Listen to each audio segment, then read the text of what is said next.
সম্মানীয় দর্শকবৃন্দ, আপনাদের কাছে যদি কাস্ট সার্টিফিকেট থেকে থাকে তাহলে এই ভিডিওটি আপনাদের জন্য খুবই গুরুত্বপূর্ণ হতে চলেছে। হাইকোর্ট আবার নতুন করে কাস্ট সার্টিফিকেট সংক্রান্ত গুরুত্বপূর্ণ নির্দেশ জারি করেছে। আপনারা জানেন এসসি এসটি ওবিসি সার্টিফিকেট কেন্দ্র এবং রাজ্য সরকারের বিভিন্ন পরীক্ষার ক্ষেত্রে কতটা গুরুত্বপূর্ণ। এগুলির দ্বারা একজন পরীক্ষার্থী নানা রকমের সংরক্ষণ পেয়ে থাকে। এবার গুরুত্বপূর্ণ নির্দেশ দিল হাইকোর্ট। এই নির্দেশ না জানলে ভবিষ্যতে আপনি বিপদে পড়তেই পারেন। তাই ভিডিওটি স্কিপ না করে দেখুন এবং চ্যানেলে নতুন হয়ে থাকলে ছোট্ট চ্যানেলটি সাবস্ক্রাইব করে নোটিফিকেশন অল করে রাখতে ভুলবেন না। এবং যেসব ব্যক্তি ইতিমধ্যেই সাবস্ক্রাইব করে রেখেছেন তাদের জানাই অসংখ্য ধন্যবাদ। দেখুন, কাস্ট সার্টিফিকেট সংক্রান্ত যে নতুন নির্দেশ সেই নিয়ে প্রতিবেদনে কি বলা হয়েছে। বলা হচ্ছে, কয়েকদিন আগে কোর্টের তরফ থেকে জানানো হয়েছিল 2011 সালের পরবর্তী ওবিসি অন্তর্ভুক্ত সমস্ত কাস্ট সার্টিফিকেট বাতিল করা হবে। এ নিয়ে পুরো রাজ্য জুড়ে শোরগোল পড়ে যায়। এরপর আবারও কাস্ট সার্টিফিকেট নিয়ে হাইকোর্টের তরফ থেকে নতুন নিয়ম জারি করা হয়েছে। কাস্ট সার্টিফিকেট নিয়ে হাইকোর্টের মামলা।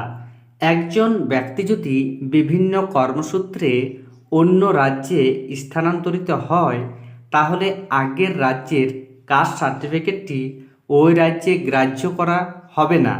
হাইকোর্টের একটি মামলায় এমনই একটি সিদ্ধান্ত জারি করা হয়েছে। সম্প্রতি একজন রাজস্থানের তপশিলি উপজাতির ব্যক্তি কর্মসূত্রে ছত্তিশগড়ে এসে সেখানে তপশিলি উপজাতির দাবি করেন, কিন্তু ছত্তিশগড় রাজ্যের কাস্ট স্ক্রুটিনি কমিটি ওই ব্যক্তির দাবি খারিজ করে দেয়। এরপর ওই ব্যক্তি হাইকোর্টের দ্বারস্থ হন এবং এই বিষয়ে মামলা করেন। এরপর হাইকোর্টের তরফ থেকেও মামলা খারিজ করে দেওয়া হয়। হাইকোর্টের তরফ থেকে কি নির্দেশ দেওয়া হয়েছে?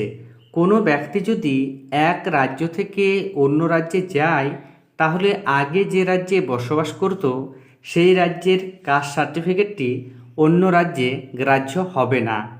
কোনো রাজ্যে কোনো ব্যক্তিকে নির্দিষ্ট একটি কাস্টের অন্তর্ভুক্ত করা হয় আর্থসামাজিক অবস্থা, শিক্ষাগত অবস্থা সমস্ত কিছু বিচার করে। তাহলে বুঝতেই পাচ্ছেন হাইকোর্টের যে নির্দেশ সেখানে স্পষ্ট বলা হয়েছে, আপনি যে রাজ্যের স্থায়ী বাসিন্দা সেই রাজ্যেই কেবলমাত্র আপনার কাস্ট সার্টিফিকেটের সংরক্ষণের সুবিধা বা অন্যান্য সুবিধা নিতে পারবেন। আপনি যদি অন্য রাজ্যে গিয়ে কাস্ট সার্টিফিকেটের সংরক্ষণের সুবিধা দাবি করেন বা কোনো ফর্ম ফিল আপ করেন এবং সংরক্ষণের জন্য আপনি আবেদন করেন, ভবিষ্যতে আপনার ফর্মটি ভেরিফিকেশনের সময় বাতিল হয়ে যাবে। কেননা আপনি শুধুমাত্র নিজের রাজ্যেই কাস্ট সার্টিফিকেটের যে সংরক্ষণের সুবিধা সেই সুবিধা নিতে পারবেন। ধন্যবাদ।